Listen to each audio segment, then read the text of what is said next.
O Grupo Municipal do Partido Socialista vén de presentar un paquete de emendas ao proxecto de ordenanza reguladora dos títulos habilitantes de naturaleza urbanística e das entidades certificadoras de conformidade municipal, co obxectivo de reforzar o control público, garantir a seguridade xurídica e evitar a creación dun sistema urbanístico a dúas velocidades.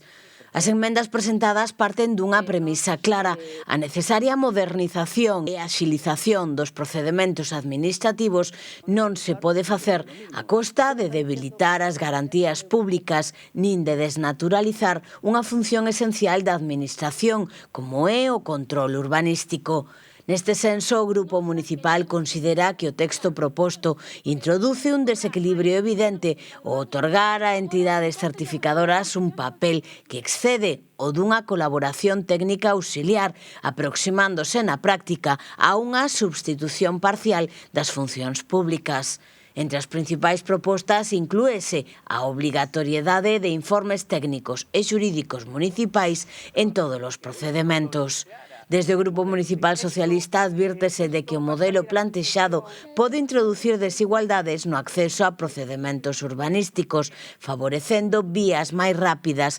vinculadas á capacidade económica das persoas promotoras. Así mesmo, sublíñase que non existe a día de hoxe unha avaliación pública suficiente que demostre que a implantación destas entidades certificadoras mellore o control urbanístico ou reduza os riscos asociados ás actuacións, máis alá dunha previsible redución de prazos derivada da externalización de tarefas.